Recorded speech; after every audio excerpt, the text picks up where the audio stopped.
It often starts with good intentions. You don't have to be rich, they say. You don't need to be famous. Just find a job, any job, as long as it's stable. There's something warm in that sentence and echo of care, maybe even love, but also something quietly suffocating. What if the job feels meaningless? What if each day you walk into the same office, say the same lines, answer the same emails, and leave feeling a little less alive? What if your heart quietly resists the idea of just being stable, but you stay, you keep going, because stability is supposed to be a blessing, and walking away from it sounds ungrateful.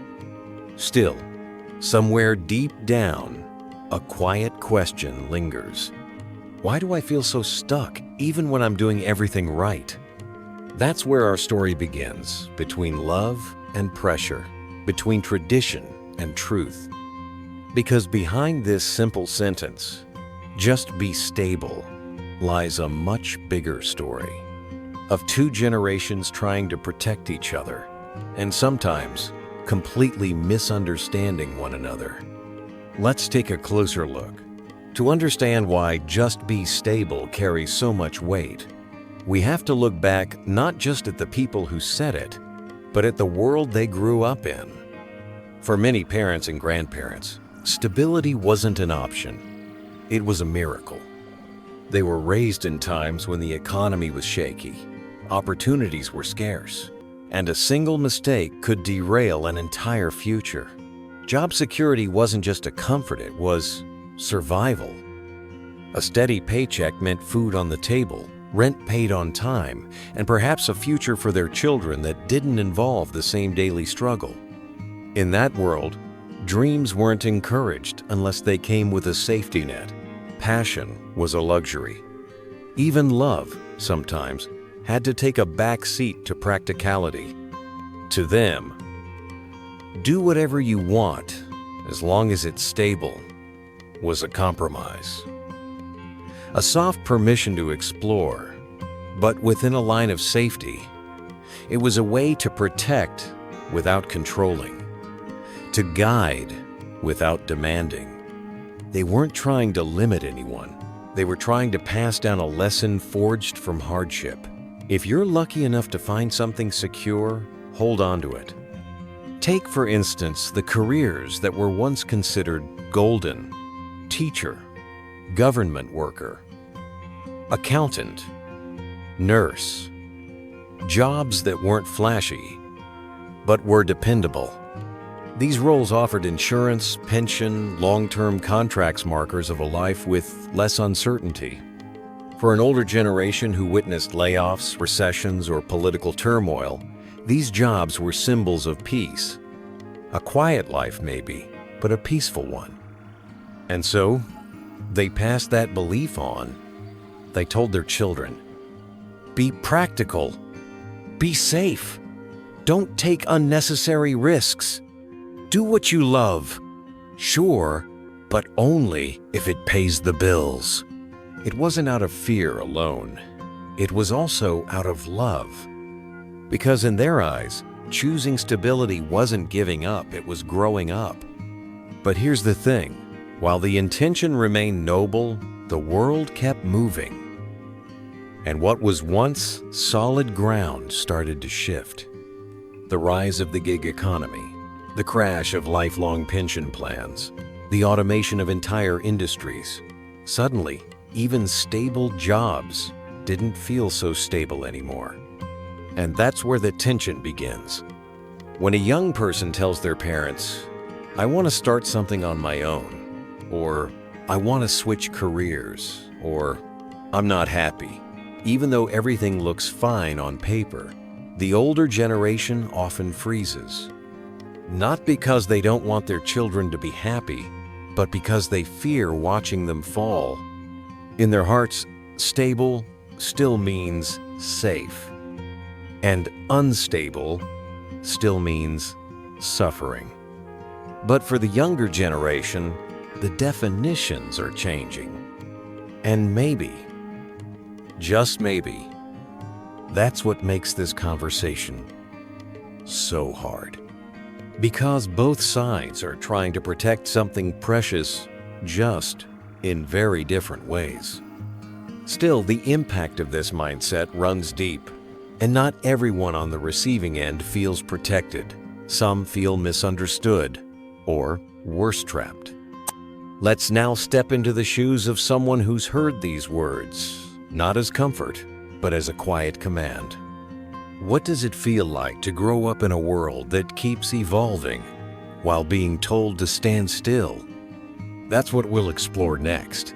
There's a strange silence that fills the room after someone says, "Why don't you just settle down and get a stable job?" It's not an angry silence, not even a rebellious one. It's more like a quiet ache, like something inside you has been dismissed before it even had the chance to be spoken. For many young people today, just be stable doesn't sound like love. It sounds like surrender. It feels like the world is asking you to choose between security and yourself. You go to school, you follow the rules, you land a job, and when you finally get at a desk, a salary, benefits, you're supposed to feel proud, relieved, successful. But sometimes all you feel is numb. Because in this so-called stable life, you start noticing things, like how you only come alive on weekends, how your dreams keep shrinking to fit inside a spreadsheet, how every morning feels like a rehearsal for a play you no longer want to star in. It's not that you're ungrateful. You know your parents worked hard to give you this chance. You know they mean well, but you also know this life wasn't made for you, it was made for a different era. Stability today doesn't mean the same thing it meant 30 years ago. What used to be a job for life can now disappear with a single email, layoffs, restructures, AI, one policy change, and suddenly your safe job is gone. And yet, the pressure to pursue that illusion of permanence is still there. You're told to stay put, to make it work, to wait it out while something inside you keeps asking, is this really it? Many in Gen Z and millennials aren't chasing chaos, they're chasing meaning. They don't want instability for its own sake, but they do want to feel alive, to feel like what they're doing matters, to feel like their work aligns with who they are. So when they quit a job after 6 months, it's not because they're lazy. When they switch careers at 29, it's not because they're lost. When they freelance, move cities, start a side hustle, it's not a rebellion. It's a search for something that makes sense to them in this version of the world. And yet, that search is often met with disapproval. You keep jumping around. You're too picky. You're wasting time. So they learn to stay quiet, to smile at family dinners, to say, it's going fine when it's not, to wear the mask of someone who has it all together because that mask makes everyone else more comfortable. But deep down, they know something's wrong. Not with their ambition, not with their work ethic, but with the script they've been given. It's a script that promises peace, but sometimes delivers stagnation. A script that values predictability over purpose. And the hardest part? When they try to explain how they feel, they're often met with confusion, or guilt tripping, or silence. So they stop explaining. But the truth is underneath all the silence. They don't want to reject stability. They just want the freedom to define it for themselves. Because maybe, to them, stability isn't about having one job for 30 years. Maybe it's about knowing they can adapt, that they can fall and still get back up, that they're building something they believe in even if it takes a little longer. Still, the fear remains. Are they being foolish, selfish, naive? Is choosing a less certain path an act of bravery or a mistake they'll regret? To answer that, we need a different perspective. Not just from the past, not just from the present, but from someone who has lived in both, who has chosen stability, lost it, found purpose, and learned to hold both sides without resentment. Let's hear from them next. There's a version of this story that doesn't get told often. It belongs to those of us who once chased stability like it was the prize, then realized it wasn't the whole picture. I used to think stability was the goal, that once I landed the real job, had the title, the benefits, the LinkedIn bio that made people nod approvingly, I'd feel safe, fulfilled, settled, and for a while, I did. There was comfort in knowing what each day would bring, in seeing my bank account grow at a predictable pace, in being able to answer, "I'm doing great," without lying. But slowly, so slowly, I almost missed it. I began to feel something else. Not chaos, not danger, but dullness, a kind of quiet erosion. Like I was watching my own life from a distance. Like my days were full, but my heart wasn't. I didn't hate my job, but I didn't love it either. I was surviving, functioning, earning, but I wasn't living. That realization hit hard because it meant I'd followed the advice. I'd done what I was supposed to do, and still, something was off. So I did the unthinkable. I stepped away, not recklessly, not out of spite, but slowly, thoughtfully. I took smaller roles. I freelanced. I built things on the side. I earned less, but felt more. At first, it was terrifying. The ground beneath me felt soft, unfamiliar. But over time, I learned something the old model never taught me. Stability is not about predictability. It's about alignment. It's not about staying in one place, it's about standing in your truth. It's not about avoiding risk, it's about building inner resilience. What the older generation called stable was rooted in external conditions, job titles, paychecks, status. But what I found was an internal kind of stability, one that came from knowing I was where I needed to be, even if the path ahead was still winding. And when I look back, I no longer saw my parents as wrong. I saw them as brave in their own way. They built stability out of scarcity. That was their battlefield.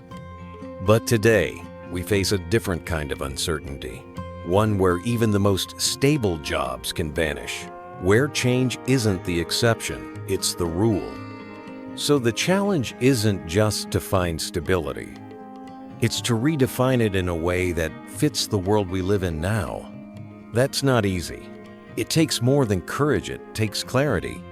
You have to know your own values, your limits, your hunger for meaning. You have to be willing to disappoint people you love in order to be honest with yourself. That's not rebellion. That's maturity. Because real maturity isn't choosing between tradition and freedom. It's holding both in your hands, looking them in the eye, and saying, "I see where you came from. I see where I want to go, and I'll walk my path with respect for both." When I finally stopped chasing the version of success that didn't belong to me, I didn't become less stable. I became more solid because now I was rooted in something real. And that's a kind of stability no job description can promise.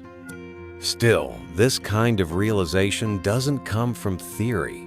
It comes from living, from stumbling, restarting, getting lost, and then suddenly seeing clearly. Which brings us to a deeper question. Not which side is right, but when was the last time you asked yourself what stable really means to you? Let's sit with that for a moment. Maybe you've heard it too at a family dinner, in a career counseling session, or whispered from someone who loves you but doesn't quite understand you. Just find something stable. At first, it sounded like wisdom, like a promise that the chaos of life could be softened by a steady job or a fixed plan. But maybe, over time, it started to feel like a box, one that didn't fit your shape, your voice, your rhythm. And maybe you resisted, silently or loudly. Maybe you took the job anyway, but your heart wandered elsewhere. Or maybe you left terrified, uncertain, but honest. And now, you stand somewhere between those two worlds. You see the comfort and stability, but you also know the cost of ignoring yourself. That's what this whole conversation has been, about not choosing sides, but choosing awareness. Awareness of what we've inherited, awareness of what we actually need, and awareness of how to hold both without resentment. Because sometimes what we need isn't to reject the old wisdom, it's to translate it into something that feels true in our own lives. So if you've ever felt guilty for wanting more than just being stable, or if you've ever stayed in one place too long just to make someone else proud, know this: you're not alone, and you're not broken. You're growing. And that brings us to one final truth, the kind that doesn't ask you to pick a side, but to return to yourself. Let's close with that. Stability is not the enemy, but when we treat it as the only measure of a good life, we forget that some of the most important journeys begin with uncertainty. It's okay to want steady ground. It's also okay to admit when that ground no longer feels like home. True maturity isn't about always choosing the safest path. It's about knowing why you're choosing it and being honest about what it's costing you. For some, stability means routine and peace. For others, it means the freedom to explore, to pivot, to grow. Neither is wrong. What matters is that you're not trading your soul for someone else's definition of okay. So if you're in that in-between place trying to honor your roots while still following your own voice, keep going. You're not behind. You're not lost. You're simply building a life that makes sense in a world that doesn't always play by the old rules. And maybe that's the new kind of stable we're all trying to find. In a future video, we'll take a closer look at another belief that sounds gentle on the surface, but might be quietly shaping the way we live and choose. You might have heard it all your life, but have you ever truly questioned it? Thanks for spending this time with me. If something here spoke to you, I hope you'll like, subscribe, or share it with someone who might need to hear it too. Take care of yourself wherever you are on your journey.